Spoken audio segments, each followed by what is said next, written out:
Alright guys, real quick before we begin, I want to bring up that I have a second channel for non-Pokemon What If content. So if you enjoy that sort of thing, feel free to head on over there after this video.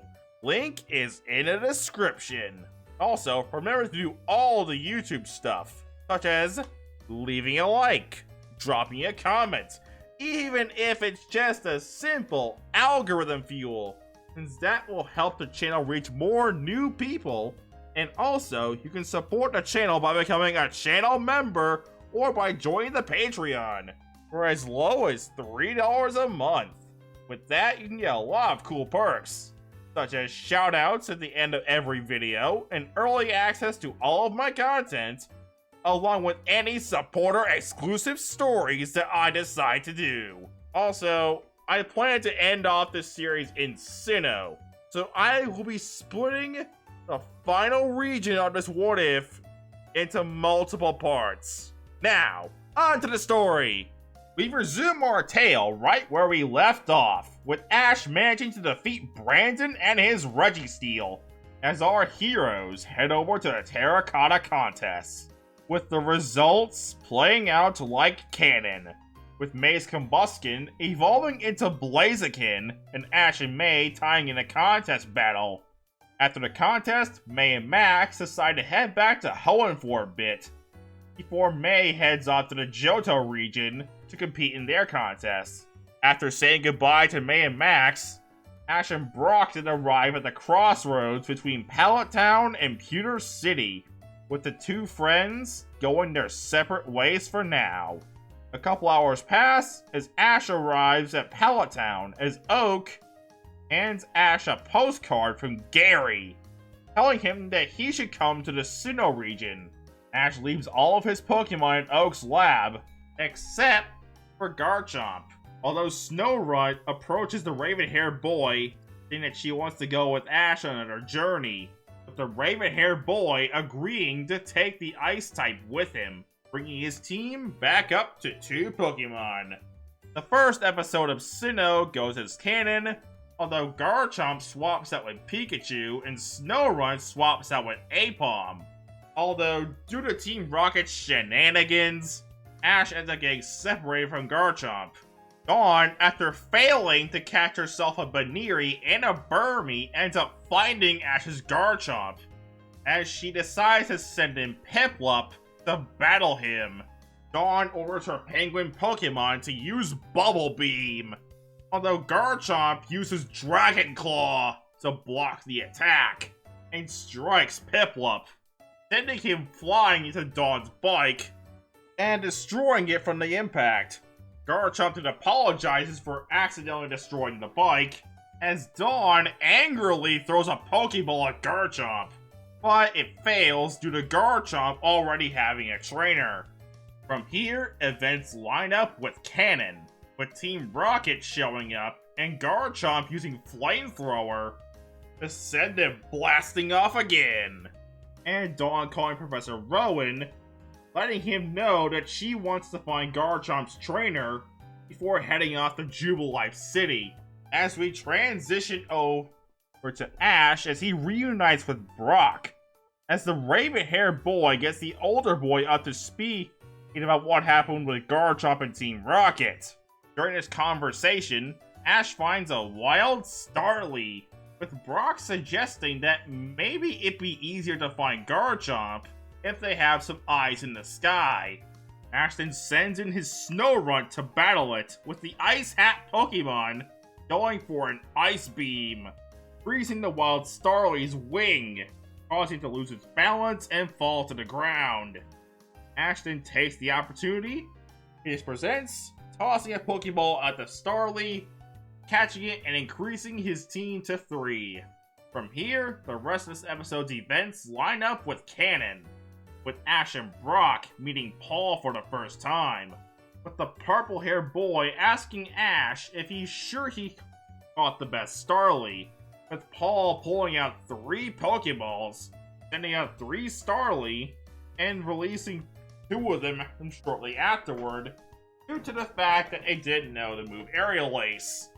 Paul ends up challenging Ash to a 3-on-3 battle, although Ash has to decline for now, since he only has Snorunt and Starly on him, with the purple-haired bull by calling Ash pathetic.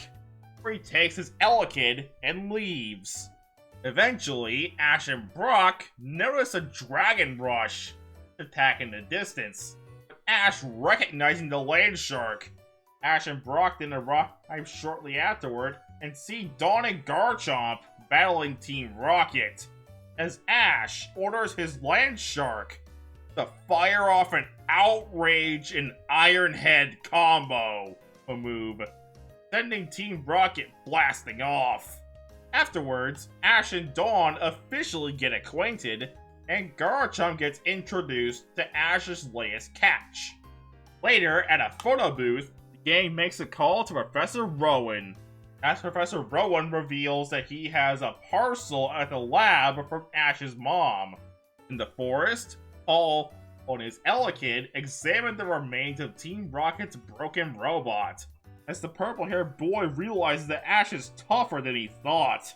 Our heroes then arrive at Professor Rowan's lab, with Ash grabbing the parcel, Professor Rowan, and seeing that it has an change of clothes. Ash then puts on his new outfit, which looks like his Sinnoh outfit from Canon, cast in the colors of his sponsor's outfit. Ash recalls all 3 of his Pokemon, with Dawn recalling Piplup.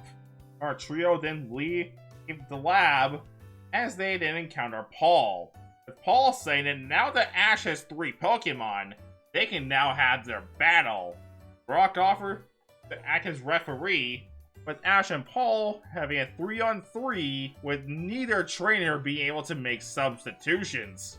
Ash and Paul then send out their Starly first, with this battle having the same result as Canon, allowing Paul to take the first win of the match. Ash and Paul begin the second battle, declaring, "Garchomp, I choose you! Chimchar, stand by for battle!"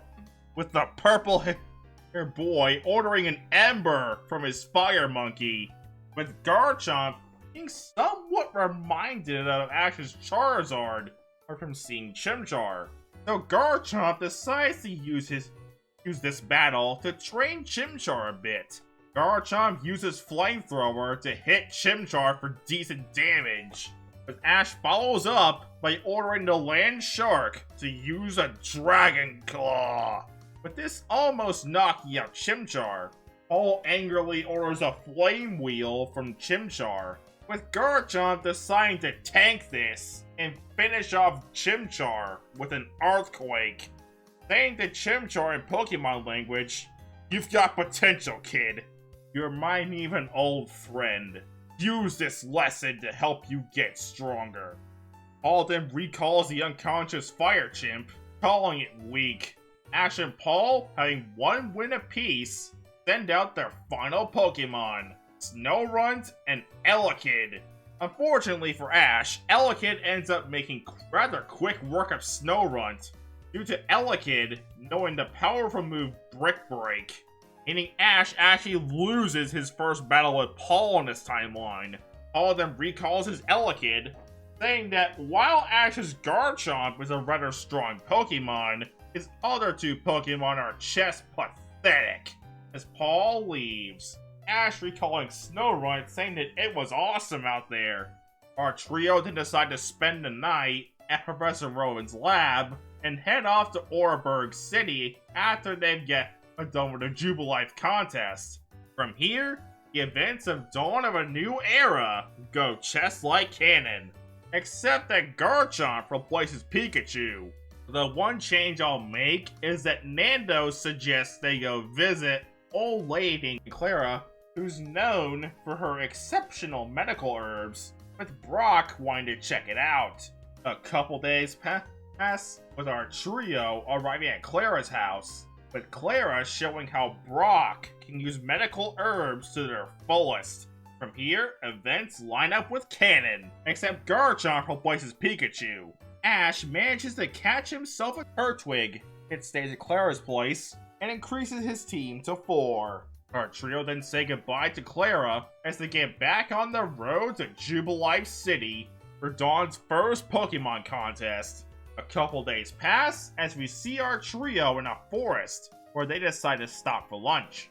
However, before they get a chance to eat, they're interrupted by Paul, challenges Ash to a one-on-one battle, with Ash using Turtwig against Paul's Chimchar, with this having the same result as Canon. However, Garchomp is the one to get rid of Team Rocket in this timeline by using a Dragon Claw to pop their balloon, with this not causing an explosion and instead sending Team Rocket blasting off instead of sending Ash and Paul into the forest below. This also means Paul never catches his Ursaring in this timeline. Paul then recalls his Chimchar and leaves, but not before calling Ash pathetic. Ash gets rightfully angry at this and promises to beat Paul the next time they meet. From here, the events of Like It or Love It line up with canon, just with Garchomp filling Pikachu's role, and the event of Gimbalier can line up with canon, although Ash uses his Snow Runt against Princess Power Zone's Krogunk. And while Snow Runt would have a more difficult time against Krogunk due to the type disadvantage, the Ice Hat Pokemon is able to use her experience to her advantage, blasting Krogunk's feet with an Ice Beam, freezing them in place. Princess Power Zone orders Krogunk to use Brick Break to get rid of the ice, and uses another Brick Break to hit Snow Runt, although Snow Runt uses Double Team to dodge, before hitting Krogunk with a headbutt while it's distracted dealing with the after images of the Ice Hat Pokemon. Eventually, Snow Runt manages to use an Ice Beam to finish off the Toxic Mouth Pokemon. Ash then demands another battle with Princess Power Zone, saying that she'll get to pick his Pokemon, with her picking Garchomp to go against her Dustox, with this going as canon, although Garchomp manages to bust out of the hand on his own, blasting towards Team Rocket and using his fins to slice open the balloon, causing Team Rocket to go blasting off and releasing everyone's Pokeballs. After this, Brock catches Krogunk like canon, giving our trio a new friend, and Brock a new hindrance to his plan to meet girls. From here, the events of setting the world on its Baniri also line up with canon, with Dawn managing to catch herself a Baniri, increasing her team to 2. Although I don't really think Baniri would have a crush on Ash's Garchomp. Just saying. From here, Ash and Co. arrive in Jubilife City for Dawn's contest debut, with the Pokédex episode going as canon, with Garchomp taking Pikachu's role. Few days pass, with Ash and Co. heading to the Jubilife Contest Hall to prepare for Dawn's contest debut, as Dawn receives a contest dress from her mother and meets a fellow coordinator named Zoe after losing the choker that came with the dress. Eventually, the contest begins, with Ash deciding not to enter, since he doesn't really have any Pokemon that are too interested in contests, so he decides to watch with Brock to support Dawn. Contest and lines up with canon, as Zoe instead faces a random coordinator instead of Ash, due to him not entering the contest. After beating Dawn, Zoe ends up winning the Jubilife ribbon, giving her 2 ribbons in total. After the contest, our trio then head off to Orburgh City for Ash's first Sinnoh gym battle. On the way to Orburgh, Ash's Starly manages to start learning Aerial Ace, as Garchomp decides to use his speed to help Starly out with this, with the Mach Pokemon helping Starly master Aerial Ace earlier, and even managing to evolve into Staravia earlier than canon due to the extra training from Garchomp. The rest of this episode can play out like canon, just easier since Staravia's wing isn't injured and it's stronger and faster due to the training with Garchomp. After this, Ash recalls his newly evolved Staravia and Garchomp as the raven-haired boy and his friends get back on the road to Orburgh City.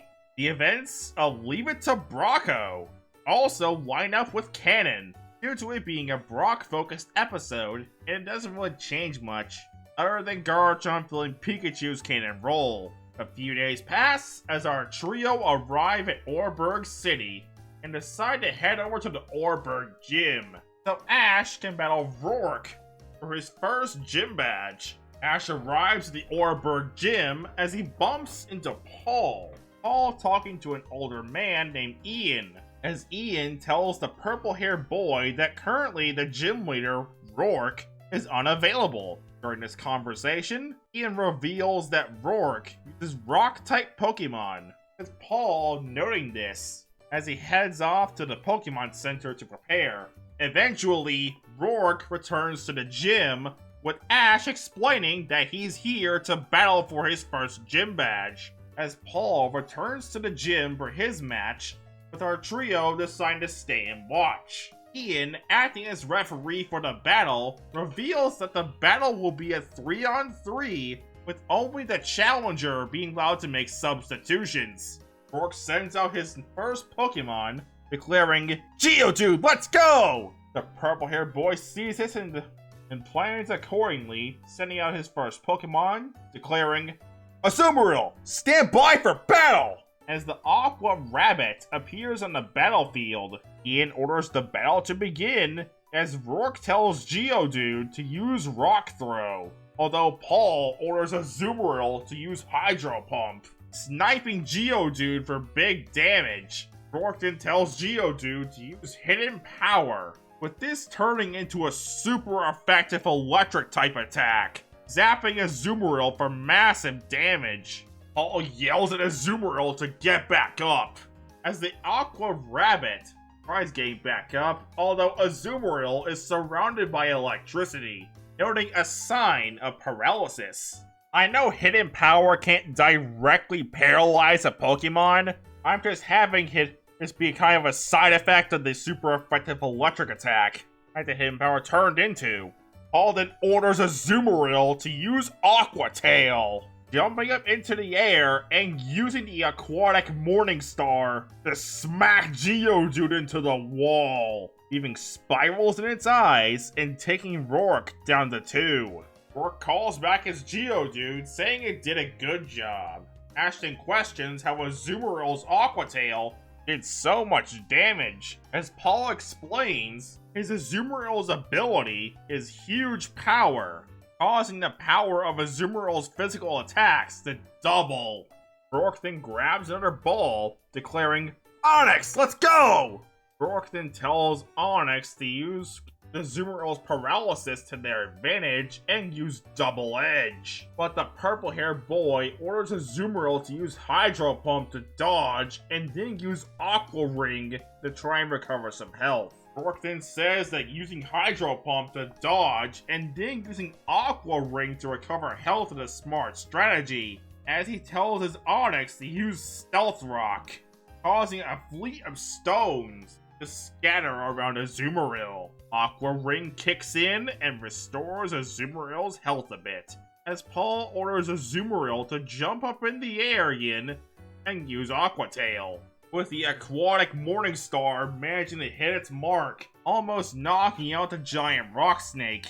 Rourke then asks Onyx if it can continue, with Onyx managing to get back up and hit Azumarill with a screech, causing Azumarill's defenses to drop. Rourke then tells Onyx to finish off Azumarill with a Double Edge, dropping the Aqua Rabbit and evening the score. Paul recalls Azumarill before grabbing his second ball, declaring, "Elekid, stand by for battle!" Paul tells Elekid to use Brick Break, which manages to drop the Rock Snake, taking the battle to 1. Rourke recalls Onyx, praising it on its performance, before calling out his final Pokemon, declaring, "Kratos, let's go!" Paul then orders Elekid to use Brick Break on Kratos' knee, causing some super effective damage. Paul then orders Elekid to use Brick Break on Cranidos' knee, causing some super effective damage, although it also has the side effect of causing Cranidos' attacking power to go down, since it relies on its legs for attacking. From here, the battle can go similarly to Canon, with Paul managing to win his Toll badge.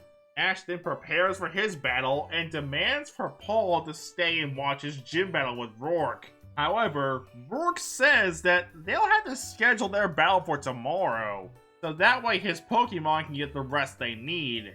The four head off to the Orburgh Pokemon Center. However, Paul doesn't give away the Azumarill in this timeline, since Paul knows Azumarill's fairy typing would be good to use against Ash's Garchomp. The next day, our trio, in addition to Paul, head to the Orburgh Gym for Ash's gym battle with Rourke. Ash and Rourke go to their respective sides of the battlefield as the two send out their first Pokemon, declaring, "Turtwig, I choose you! Cranidos, let's go!" With the Grass Turtle and the Pachyderm coming out to the battlefield. Ian orders the battle to begin, with Ash telling Turtwig to blast Cranidos with a Razor Leaf, although Rourke tells Cranidos to use Flamethrower to burn away the leaves. Ash tells Turtwig to get in close and use Tackle, although Rourke tells Cranidos to use Headbutt to try and stop Turtwig, causing a decent bit of damage. Ash asks Turtwig if it can continue, with the Grass Turtle giving its trainer a determined look, as Ash orders Turtwig to get in close, although Rourke orders Cranidos to use Flamethrower. Ash orders a dodge from his Grass Turtle, ducking the Flamethrower before pelting Cranidos with a Razor Leaf, causing big damage to the Rock type. Rourke then compliments Ash on his strategy before ordering Cranidos to use Head Smash, managing to smash Ash's Turtwig into a wall, almost knocking it out. Cranidos ends up taking quite a bit of recoil damage from the Head Smash. Ashton asks Turtwig if he can continue, with Turtwig trying to get back up, although it falls to the ground with spirals in its eyes. Ashton recalls Turtwig, saying that it was awesome out there. Ash grabs his second ball, declaring, "Garchomp, I choose you!" As the mock Pokemon appears on the battlefield. Paul then sees that Ash has brought out the big guns already, as Ash orders Garchomp to fly up and use Dragon Claw, although Rourke orders Cranidos to use Zen Headbutt, but Garchomp uses one of the Dragon Claws to block the attack before hammering Cranidos back down to the ground with the other. Rourke asks Cranidos if it's okay, as the Pachyderm tries to get back up, and wanting to win for its trainer, manages to force an evolution into Rampardos. Garchomp then flies back down, as Ash orders Garchomp to use Earthquake to finish off Rampardos, although Rourke orders Rampardos to hit a Head Smash, but Garchomp's Earthquake hits first, knocking out Rampardos and evening the score. Rourke recalls Rampardos, saying that he performed well. Rourke then calls out his second Pokemon, declaring, "Geodude, you're up next!" With the Rock Pokemon arriving on the battlefield. Ashton says that he'll be keeping in Garchomp, with Rourke ordering Geodude to use Rollout, although Ash orders Garchomp to fly up and finish off Geodude with an Iron Head, taking Rourke down to 1. While Ash still has 2 Pokemon left, Rourke calls out his final Pokemon, declaring, "Onix, let's go!" As the Rock Snake appears on the battlefield. Ash asks Garchomp if he can continue, as Garchomp roars out his name in determination. Ash smirks at this and orders Garchomp to use Dragon Claw, with the mock Pokemon flying up and charging his fins with Draconic Energy. Garchomp flies back down and slams Onix with both Dragon Claws, before slamming into Onix with an Iron Head. Onix was almost knocked out from this, as Rourke orders Onix to use Double Edge. Although Ash orders Garchomp to fly up and dodge before using Iron Head, slam into Onix, dropping the Rock Snake and bringing this battle to a close. Ash runs up to Garchomp, hugging him as Rourke recalls Onix and approaches the pair, congratulating Ash on a good match, before presenting him with a coal badge of his own. Ash then says to Paul, "That's how you raise a Pokemon." Paul notes this and thinks to himself he's going to have to up his training to deal with that Garchomp. Our trio then head back to the Pokemon Center and plan out their next move, as Marion announces the location of the next contest to be Floraroma Town, with Dawn wanting to get some training done so she can make sure her next contest goes a lot better than her previous showing. Couple days pass, Dawn working on a spin move to Piplup and Baneri, along with Ash working with his Pokemon to prep for his next gym battle. During this time, events of Wild in the Streets play out and they're relatively unchanged, except for the fact that Ash isn't training for a rematch with Rourke, and instead is training for his next gym battle, and Garchomp also fills Pikachu's cannon role. After this, our trio leave Orburgh City behind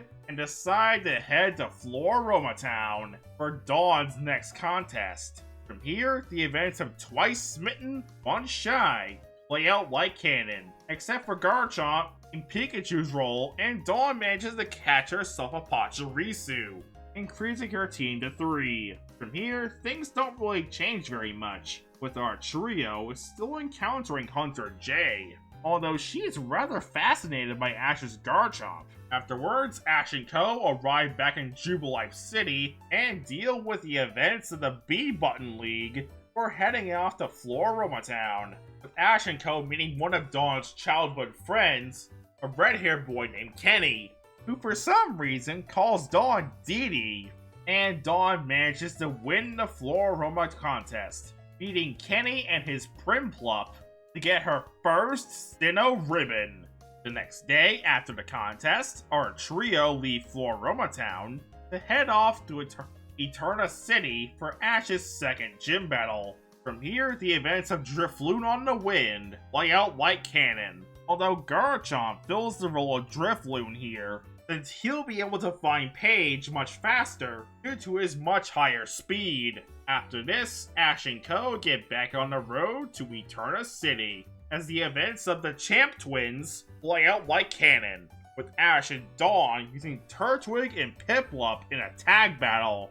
Also, the events of some Enchanted Sweetening, the grass type is always greener, and an angry combination play out like canon, although Apom isn't present for the former, and Garchomp fills Pikachu's role in all 3 episodes. Ash also decides not to use Garchomp in his next gym battle, remembering how easily he demolished Rourke's team of Pokemon. After this, we get into the events of the dress-up contest, and without Pikachu, Ash will have to pick a different Pokemon to enter, and I think he picks Staravia, since that was his choice in canon before Pikachu volunteered. The dress-up contest goes as canon, although I think Ash may do a bit worse, due to his Staravia not being as cute as a Pikachu. Eventually, Brock wins the contest and receives a Pokemon Egg. Afterwards, our trio continue their trek to Eterna City, as they see a couple of trainers with fainted Pokemon,